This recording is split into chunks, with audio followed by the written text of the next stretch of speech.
boa tarde. Salve, salve, donos da bola no ar. A partir de agora, tudo sobre o futebol mineiro no programa de hoje. Falo sobre as novidades de Cruzeiro e Atlético, mesmo em período de pequenas férias, né? Dessa paralisação para a Copa América. Tem negociações em andamento, hein? Aliás, em andamento não. Especulações e negociações que podem começar. Deixa eu falar aqui também sobre Copa América, não poderia ser diferente. Vamos falar aqui sobre a estreia do Brasil na sexta-feira, primeiro jogo do Mineirão ontem também. Bora, gente, no ar. Mas antes a gente começa falando sobre o Cruzeiro, que está perto de concluir a venda do zagueiro Murilo para o futebol russo. É curioso, né? É curioso porque há algum tempo, e não tem muito tempo, há algumas semanas, eu falava aqui, gente, qualquer coisa que, quando o Murilo está em campo, qualquer problema que há, a culpa é do Murilo e do Cabral. Murilo e Cabral. Antes era Murilo e Rafinha. Murilo, Rafinha e Cabral. Aí o Rafinha foi embora, aí ficou Cabral e Murilo. Eu falava, gente, num jogo contra o Flamengo, por exemplo, que ele não jogou mal, não falhou, outros jogadores falharam, mas a culpa era do Murilo. E será que estão olhando para ele porque ele é ruim? Será que o futebol ucraniano viu as falhas e está contratando porque falhou? Tem qualidade. É um moleque que tem qualidade. Né? Campeão, inclusive, do torneio de Toulon agora. Mas não é grandes coisas. Cara, campeão. É campeão e ponto final. O torneio de Toulon, ele é tradicionalíssimo. Aliás, da minha cidade, o Piolho, né, que foi campeão pelo Cruzeiro, inclusive, acho que na década de 80, né, foi campeão pelo Cruzeiro, inclusive, lá em Toulon. E aí o Murilo campeão e agora negociado, aliás, a negociação em andamento e o defensor de 22 anos, então, pode seguir para o futebol ucraniano. Aliás, ucraniano não, Rússia, né? Lokomotiv. Então, será que o pessoal do Lokomotiv analisou as falhas? Ou vocês acham que tem algum critério para que eles venham atrás de um cara de 22 anos que foi campeão agora lá em Toulon? E ele só não é titular no Cruzeiro porque a defesa do Cruzeiro entrou numa vibe de jogar bem, agora nem tanto, mas no início da temporada e também no ano passado, e aí não tem, ele vai jogar no lugar de quem? Do Dedé, o Léo, que inclusive jogando ao lado do Dedé, criou-se uma estabilidade impressionante nessa dupla aí, e o Léo subiu muito de qualidade, agora caíram. Agora os dois estão em baixa, né? O Cruzeiro teve uma queda, basta olhar para a tabela de classificação que nós vamos saber muito bem explicar. Estão vivendo uma fase ruim, mas tem muita bola. E o Murilo não foi titular, mas tem só 22 anos. Então, notaram no cara qualidade e o Lokomotiv, então, levando para a Rússia. É aquele cara que até outro dia era esculachado quando entrava em campo aqui, quando falava, mas o Murilo é um bom jogador. E aí agora está indo embora. Bom, sobre a questão do técnico Mano Menezes. Falei aqui na sexta-feira, falei agora no Jogo Aberto e vou repetir aqui. Eu tenho alguma informação de que o Mano deixa o Cruzeiro? Não, eu não tenho nenhuma informação de que o Mano deixa o Cruzeiro. O que eu tenho de informação e que outros colegas também têm é de que caso o Carille vá para o Al Hilal, e aí todo mundo sabe o que é ser treinador do Al Hilal, né, que é o maior clube do continente, né, é o maior clube do continente mesmo, não dá nem para discutir, né, muito rico, de uma estrutura extraordinária, o Sheik mete dinheiro ali absurdamente, é um clube que paga, porque tem muitos clubes que levam os profissionais para lá e não pagam, e não cumprem comprometido.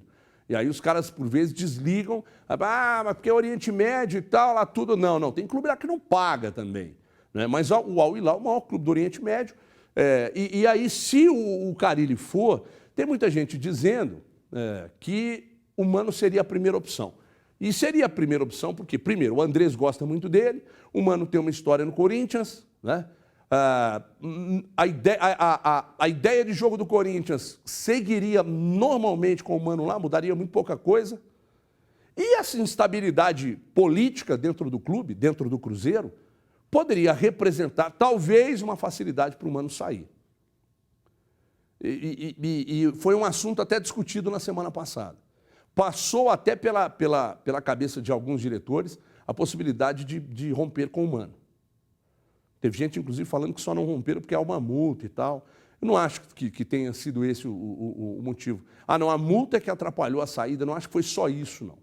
Mas o Mano inclusive eu recebi uma informação de uma figura da diretoria do Cruzeiro que me disse o seguinte: o Mano ligou aqui hoje pela manhã, isso na sexta-feira, dizendo que não recebeu nenhum contato do Corinthians, que não tem nada de proposta. Bom, proposta pode não ter, mas o contato eu até acredito que tenha acontecido. Porque quando esse assunto da possibilidade do Carille se dirigir para o Al Hilal pintou lá em São Paulo, eu acredito que o Andrés, por precaução, tem, mano, se sair você teria possibilidade, aproveitando essa crise aí na direção do Cruzeiro, eu acredito que a conversa pode ter acontecido. Agora, se vai para o Corinthians ou não, eu não sei. Mas na sexta-feira, à tardezinha, recebi uma informação de que o Mano tinha recebido uma proposta de um outro clube fora do país. Não sei que clube, não sei nem se pode ser o próprio Al Hilal, não sei. Fiz contato com uma pessoa ligada ao Mano que não desmentiu, e aí eu insisti na questão da permanência no Cruzeiro, e também não diz, não, tá definitivo, ele permanece no Cruzeiro. Então, é esperar para ver o que de fato vai acontecer.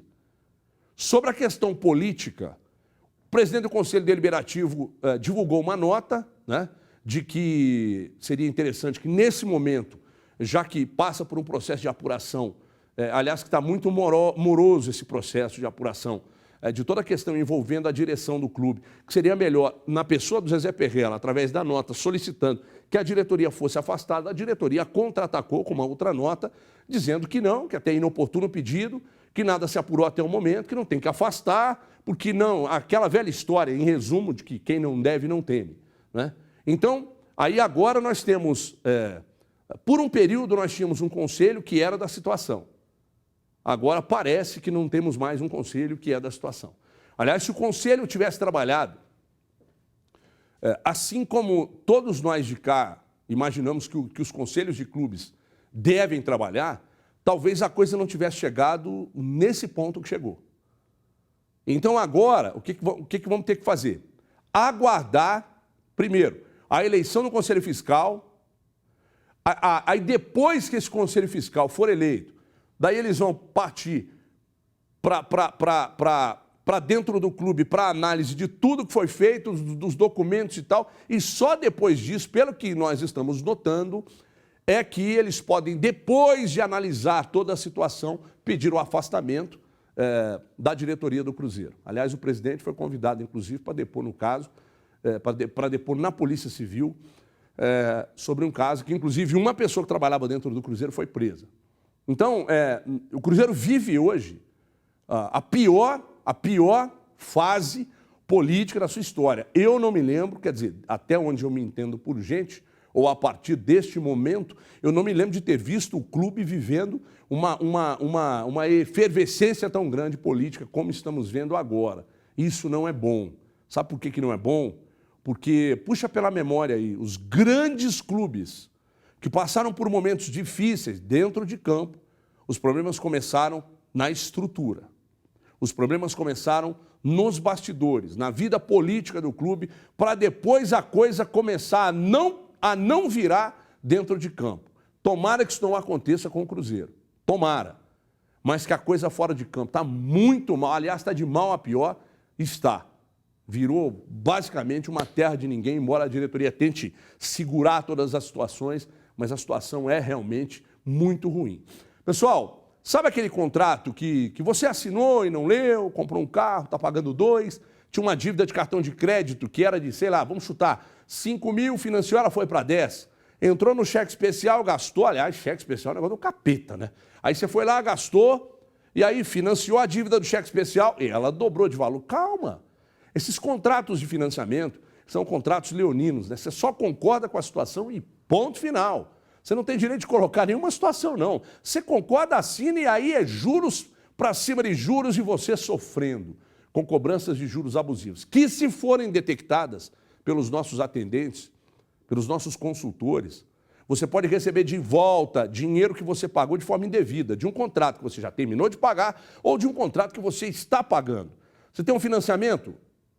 você tem um contrato em vigência de um financiamento de carro, por exemplo, se detectarmos que há cobrança de juros abusivos, você pode receber de volta imediatamente, até para quitar o seu contrato em andamento. Então ligue agora, dê um basta nos juros aí, não devolva seu carro, não devolva sua moto. Entre em contato agora, 2559-8877-995-3077. Chame agora que é bom demais. Vamos para o intervalo ligeiro, rapidinho, daqui a pouco a gente volta e na volta vamos falar do Atlético. Até já.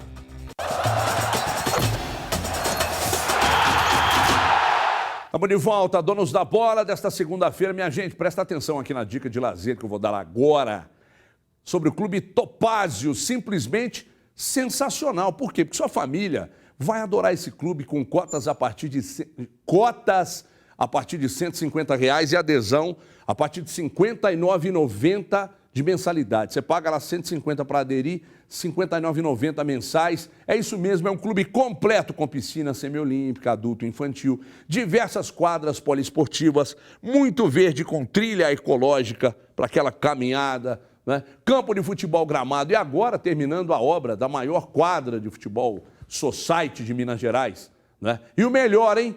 Quem não é sócio pode agendar horário também. Fala com a turma que joga bola e vem jogar no tapete novinho lá do Clube Topázio. Deixa para depois não, vai para cima. Você acha que acabou? Acabou nada. Tem uma linda lagoa lá com pesca leve. É isso mesmo, você pode levar o que você pescar na nossa lagoa lá do Topázio. Playground para criançada, sauna, salão de jogos, salão de festas, restaurante, lanchonete, uma ótima academia de ginástica. Então, meu amigo, vem para o Topázio 3456-2356. A partir de 150 de adesão, R$ 59,90 de mensalidade. As férias chegando aí é uma boa, hein? Garanta logo essa oportunidade. Clube Topázio, você e sua família muito mais felizes. Ligue agora 3456-2356, 3456-2356 e venha curtir tudo de bom que a vida pode te oferecer. É Clube Topázio. Deixa eu falar aqui sobre o Atlético, que anunciou 2 reforços sul-americanos nos últimos dias. Lateral esquerdo Lucas Hernandes, estava no Peñarol, e o volante Ramon Martínez, que estava no Guarani do Paraguai. Hoje pela manhã, nós recebemos lá na Rádio 98 o Bruno Garcês, o chileno, para falar que acompanha muito o futebol sul-americano. E mesmo com colegas nossos aqui de Belo Horizonte, desculpe eu não dar o crédito, quem buscou essas informações junto aos jornalistas uruguaios, eu vi que saiu uma matéria, alguém citou isso hoje de manhã, mas eu não me lembro quem fez, mas amanhã, se eu tiver essa informação, eu dou os créditos aqui. Procuraram, então, os jornalistas uruguaios perguntando sobre o Lucas Hernandes, que é o jogador do Peñarol. E os colegas falaram que não teve uma temporada muito boa, que é um lateral que apoia muito bem, mas que tem algumas deficiências na marcação, ou seja, o que é mais importante para um lateral, ele tem deficiências. Dá para corrigir? Dá. Dá, e aí vamos buscar um exemplo no Egídio. Quando foi procurado pelo Cruzeiro, o Mano disse a ele, o Mano nos contou isso e ele também já nos contou. Que o Mano disse, vem para cá que você vai aprender a jogar futebol. Eu vou te ensinar a marcar. E o Egídio veio e melhorou consideravelmente, principalmente esse fundamento. Então,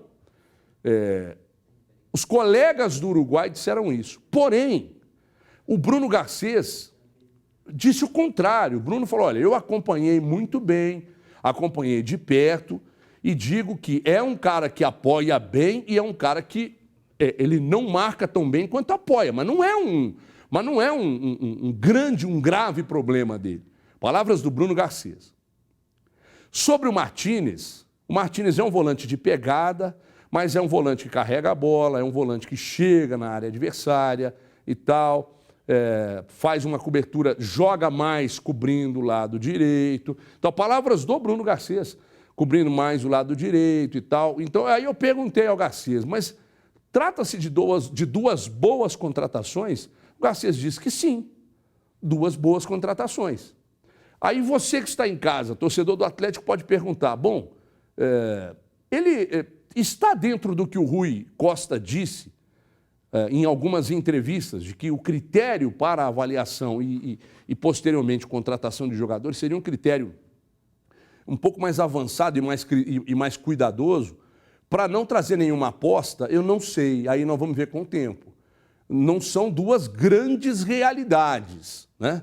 Mas a gente só vai saber se foram boas. Então, se você precisa esperar para jogar, então é porque está um pouco fora do que o Rui disse. Não dá para desprezar. Quem conhece diz que são bons jogadores. Eu estou me baseando na opinião de quem acompanha, que é exatamente o Bruno Garcês. Podem ser boas contratações, na minha avaliação, tem que esperar para ver. O Garcês disse que são dois bons jogadores. Sobre a questão do lateral Guga, o Atlético trouxe o Emerson, ainda quando o diretor de futebol era o Alexandre Galo, e o Emerson rendeu uma boa grana ao clube, né? E aí depois foi lá e buscou o Guga, né? A vantagem de se trabalhar com atletas jovens e de seleções de base, né? Porque agora o Guga também interessa ao Galatasaray da Turquia. Então, o Guga, que está servindo, campeão também em Toulon, né, servindo a seleção, é um jogador que interessa ao Galatasaray. Então, segundo o Rui Costa, na mesa do Atlético até agora não tem proposta oficial. Sondagem é a coisa mais normal do mundo. Eu acredito mesmo que o próprio Rodrigo Santana, treinador do Atlético, que não é efetivo, pode ter recebido sondagens aí, porque faz um bom trabalho no Atlético. Eu não duvido que tenha recebido sondagens nas últimas semanas. Agora, proposta não tem, mas é a vantagem de se trabalhar. Por exemplo, seu olheiro começa a trabalhar seleções de base de outros países, né? Aqui no Brasil também, obviamente, mas você começa a olhar também para seleções de base de outros países. E aí começa a trazer esses jogadores que começam a desenvolver o futebol na base, já começa a chamar a atenção, e aí acaba sendo um precioso ativo do clube, né? Com o Emerson foi assim, e com o Guga também parece que vai ser assim. Principalmente em posições escassas de bons jogadores aqui no futebol brasileiro, né? Então, nós tivemos o Emerson e agora o Guga. Do lado esquerdo, nós temos um lateral mais veterano, que é o Fábio Santos, e o Lucas Hernandes agora, que não é nenhum garoto, né? Está com 26 para 27 anos. Deixa eu falar da Copa América também, não podemos usar imagens, mas eu até gostaria, mas não pode, né? Vitória do Brasil na sexta-feira, primeira partida no Mineirão também com goleada do Uruguai para cima do Equador. Eu gostei do Brasil, principalmente, gente, não tem jeito, eu tenho que passar a mão no nariz aqui que eu estou gripado, né? Então, não leva a mal, não, mas é paciência, eu sou humano também. Eu gostei do Brasil, principalmente no segundo tempo, contra a fraca seleção da Bolívia, muito fraca. Mas no segundo tempo, o Brasil... E aí mostra, né, até a forma que o Tite enxergou, que a seleção podia mudar em relação ao primeiro tempo. No segundo tempo, abriu mais o jogo, saiu um pouco desse ferrolhozinho armado pela Bolívia no primeiro tempo e acabou vencendo e vencendo fácil. A seleção que me chamou a atenção até agora, e é a que eu acho que vai avançar, é a seleção colombiana. Futebol de muita força e de jogadores muito qualificados, né, rodados em Copa do Mundo, já fizeram uma boa Copa no Brasil, rodados em Copa do Mundo, bem na Europa, uma seleção forte fisicamente que eu acho que pode surpreender. Surpreender não, que é uma realidade.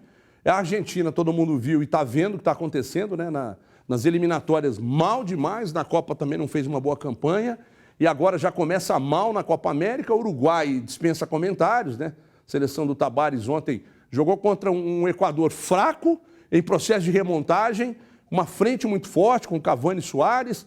O Lodeiro, embora tenha feito gol, não é um jogador que enche os olhos, mas também importante na vitória. Enfim, um bom início de Copa América e, para mim, as semifinais.